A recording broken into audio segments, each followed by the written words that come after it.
From Interior Alaska's most trusted news source, this is the Fbx Evening News.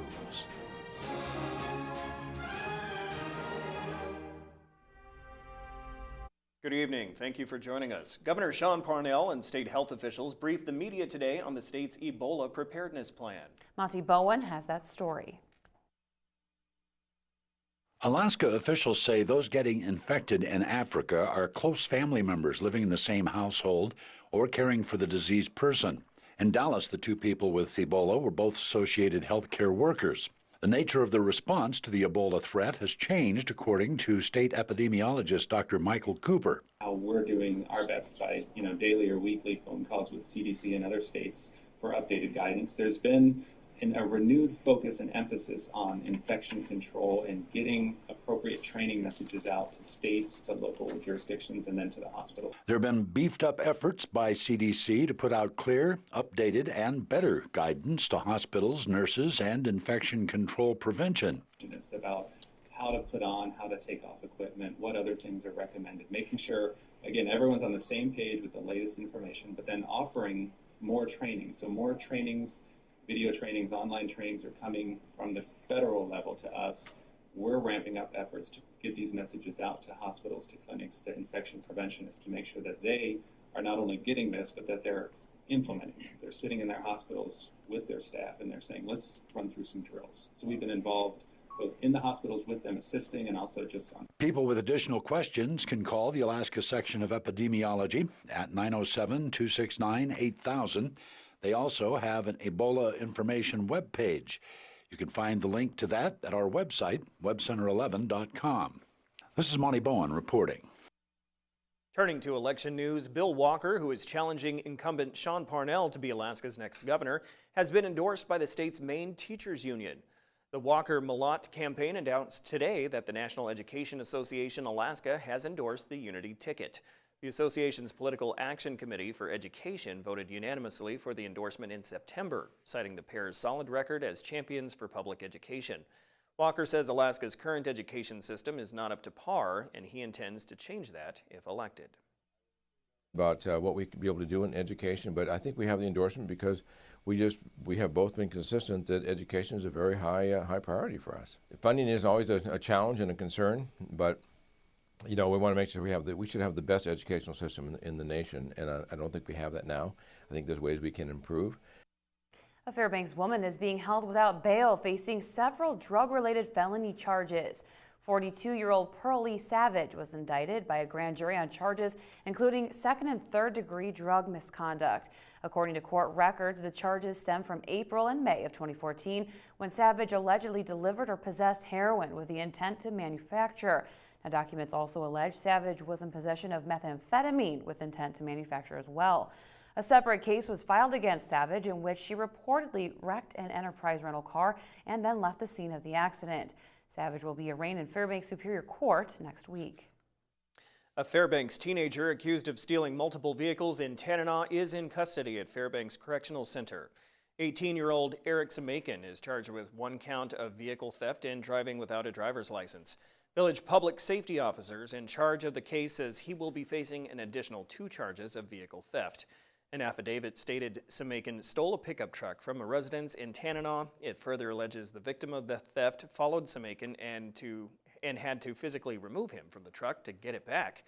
In court this afternoon, the prosecution said Samakin was a danger to the public and that he had even made threats to law enforcement. Bail was set at $5,000 plus a third-party custodian. Also, in Tanana, Mr. Semikin, I see, made threats to kill the police.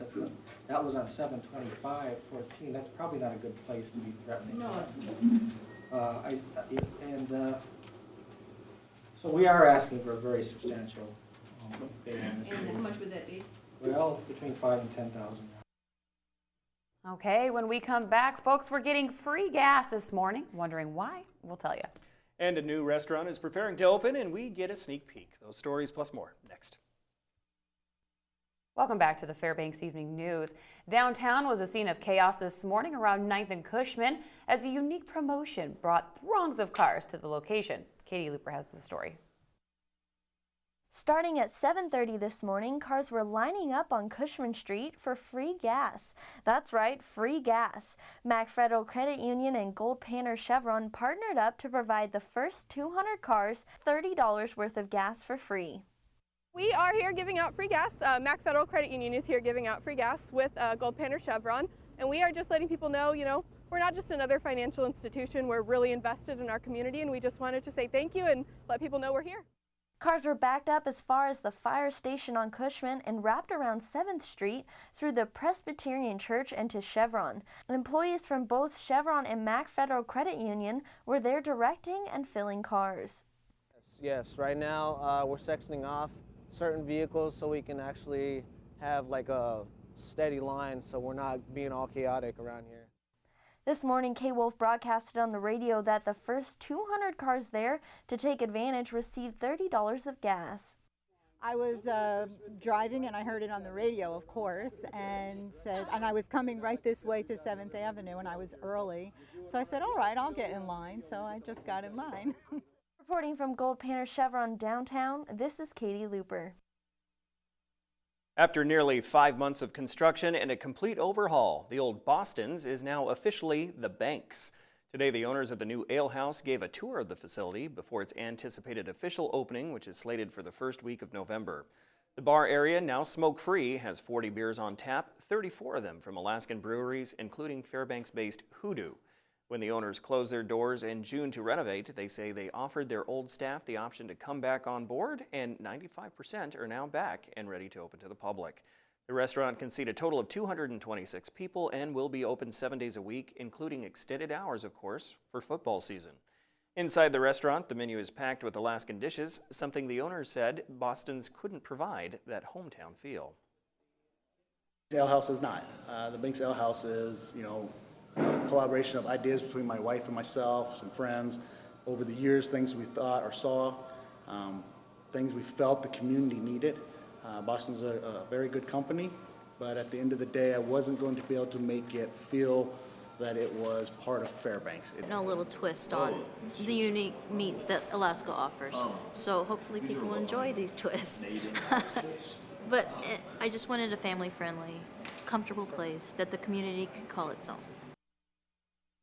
All right, now it's time once again to join Lisa Gambardella in another edition of Fairbanks Flavor. What's on the menu? Rice balls with provolone cheese. Buonasera, welcome to Fairbanks Flavor. I'm Lisa Gambardella at Gambardella's Pasta Bella downtown. Gary Malone, what are we making today? We're doing our rice balls with provolone cheese in them. Fantastic, beautiful provolone cheese. Last week, Gary showed us how to make risotto. Now with the leftovers, boy, do we have a treat for you. We're gonna roll them into a ball and stuff a nice piece of cheese in the middle. And Gary, you get to do the messy work. Here you go. Excellent. To get them in flour, get a nice lot of flour on those. Make sure you get some egg. Gambardella's nice breadcrumbs, seasoned great crumbs. And in we go, very carefully. You got some babies in there you can rescue now? Yes, we do. Be careful with those babies. Oh, those look beautiful. Oh, perfect. Excellent. Wow, this is our risotto with mushrooms, portobello's in there from the farmer's market. And now we're gonna have a delicious treat. Woo! Ooh, that's hot stuff, hot stuff. Oh yeah. Oh yeah, look at that. Those look dynamite. Cheese is melted right in the middle. These are delicious. Come to Gambardella, see our recipes at webcenter11.com. And stop on down for our flat tire on tap at Gambies. Brought to you by Gambardella's Pasta Bella. All right, so everybody who knows me knows that I'm a cheese girl. Yeah. That was like the best one That looked yet. tremendous. And Amazing. that breading process. Yeah, I got to try it too. I'm going to try that one. Yeah, samples again. We Please. beg for samples. Yes. All right, Joe Cook is next with sports, and he has everything you need to know about this weekend's Bryce Alaska Gold Rush. He also the preseason GNAC men's basketball polls have been released. Now, see where the Nanooks land next with Joe.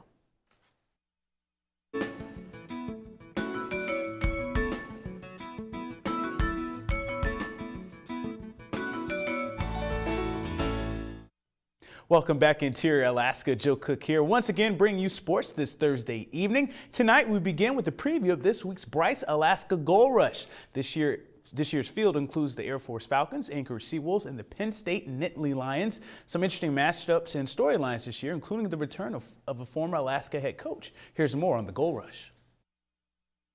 The Alaska Nanniks invite Air Force, Penn State, and UAA to the Carlson Center for the Bryce Alaska Gold Rush this weekend. Air Force is coming off a 4-2 conference loss to Mercyhurst. Gurner Cole leads the Falcons with 4 points. The Falcons bring in the best power play of the 4 teams at 3-7, and keep an eye out for former Ice Dog and senior Air Force forward George McCulkey as he returns to the Golden Heart City. In-state rival UAA will make their first trip to Fairbanks this year after going 2-0 in the Kendall Hockey Classic. Brett Cameron will miss Friday's game against Penn State due to a 5-minute major in game misconduct for contact to the head against Wisconsin, but rookie Todd Kazoon was named WCHA Rookie of the Week for his 2-goal outing against the Badgers. Penn State is making its first trip to Alaska after a 7-1 blowout win over UConn. Former Nanack hockey head coach Guy Godowski comes back to the Banks as the Nittany Lions bench boss. It's been a reflective period for Godowski, who led UAF to a 20-win season in the CCHA. My family has great friends here, and still to this day, so that's probably the best memories I have. But then when I come into this building, you know, the first whiteout we had when we went to the Joe for the first time, when this place was rocking, there was fireworks inside, and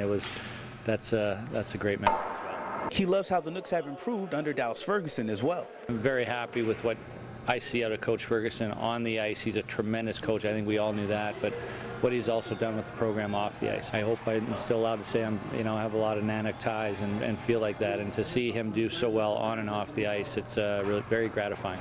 The Alaska Nanniks won the Kendall Hockey Classic last week and are now 19 in the nation in the latest USCHO polls. It's been a balanced attack for the Nooks, who have 5 players with at least 2 points, and Davis Jones is coming off a WCHA Defensive Player of the Week performance with 33 saves last weekend in the Kendall Hockey Classic, which the Nanniks won. Now it's a matter of keeping their Bryce win streak alive. They've won the last 2 tournaments. Obviously, they're like 2 good teams. I think they both pride themselves on their work ethic, so obviously we're going to have to outwork them in order to have success this weekend. We've played Air Force a couple times, and they're really gritty, hard-working team, and Penn State we've never played, but I know a bunch of guys there and so do a bunch of other guys, and they're all really hard-working guys, so yeah, it's going to be 2 tough tests on the weekend.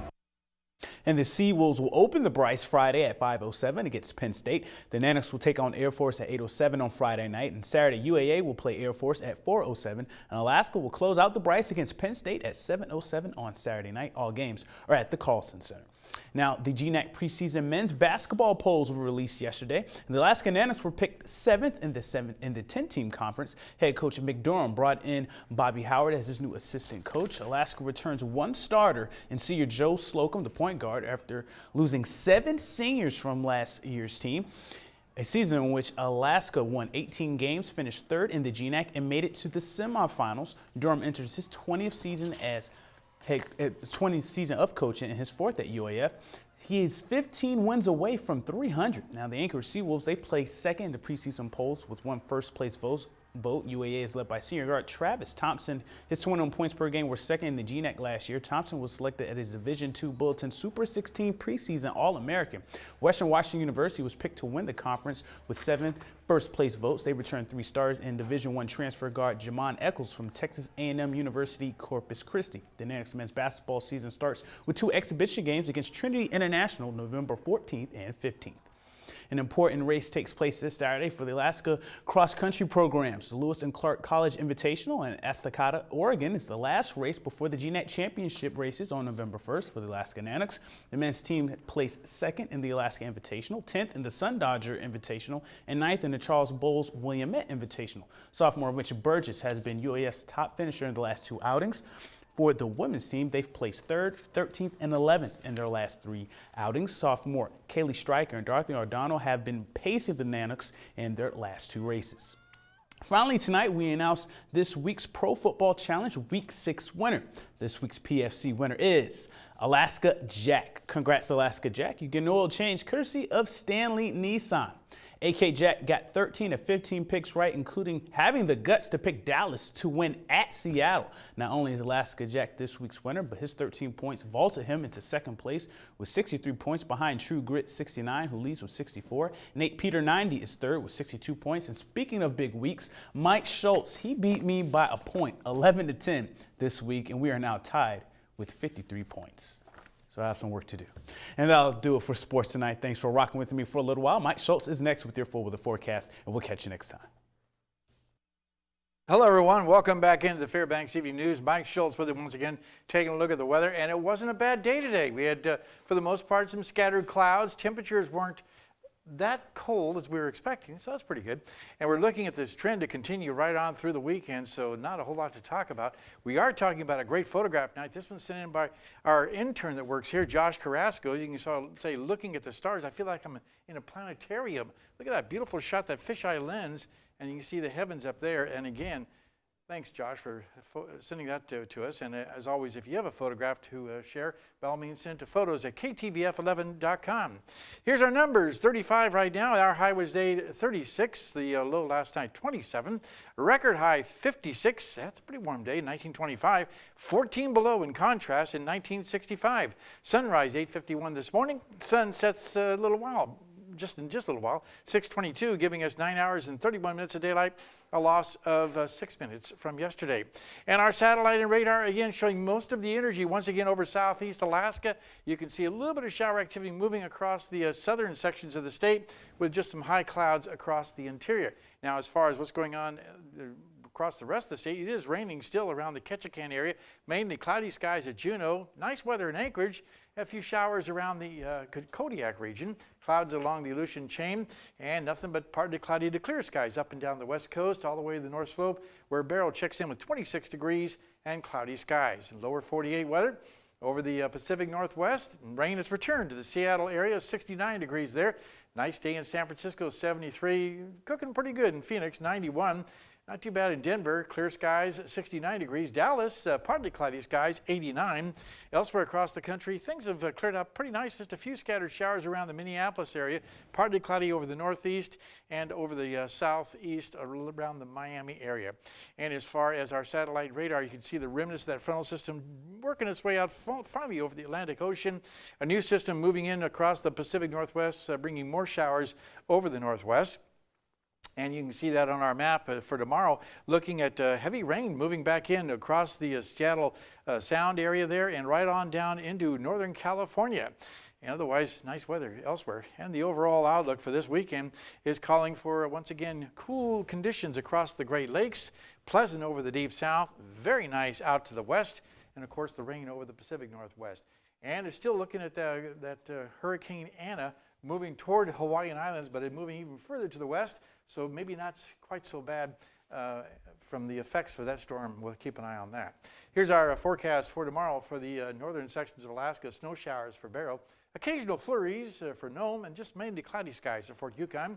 Here in the interior, we'll be looking at continued cloudy skies for Fairbanks, partly cloudy skies at Healy and Delta Junction, and over the southeastern section, scattered showers for Juneau with rain in Ketchikan. To the southwest, it looks like for the most part mixed showers for Cold Bay, isolated showers for Kodiak, and cloudy skies for Bethel, while down and around the Anchorage Bowl, maybe a few showers at Homer, otherwise partly cloudy skies in Anchorage and Valdez. Okay, time once again for our kids' weather. All this week talking with the kids from Crawford Elementary School. Tonight, a couple of young ladies have a question for me about weather.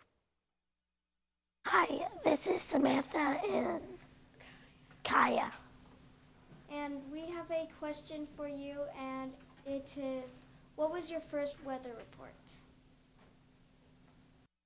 We have to go all the way back to 1968 when I first joined the Air Force. I was stationed in Takli, Thailand, and the forecast for that day was 100-degree temperatures and 105% humidity, and that was the first time I started doing weather, and that was a long time ago. Thanks to Mount McKinley Bank for sponsoring our kids' weather. And tomorrow night, the teacher will be here with an interesting weather fact about lightning. Real quickly, our road conditions for tonight, the Dalton-Elliott highways, icy patches, dry surfaces, and some winds. Over the Steese and Richardson highways, slippery road surfaces, icy patches. And if you're heading on down the Parks Highway, some ice glaze and some snow on the roadway. Otherwise, not too bad. The most dangerous areas between Cantwell and the Mount McKinley area. All right, now, as far as our forecast for tonight, cloudy to partly cloudy, quite a bit colder than last night, 20 degrees the overnight low. Tomorrow's forecast, 31, another day with cloudy skies and cooler temperatures. And the extended forecast, 30 degrees all the way across the board for daytime highs. Overnight lows dropping down to the low teens to mid-teens. And we'll be looking at, again, no precipitation in the forecast. So all in all, it's going to be kind of chilly, but not bad for this weekend to get more of your chores done before the real cold comes in, maybe starting next week. All right, thank you for the fair warning there, Mike. Yeah. And that will wrap up this edition of the Fbx Evening News. We are glad you could join us.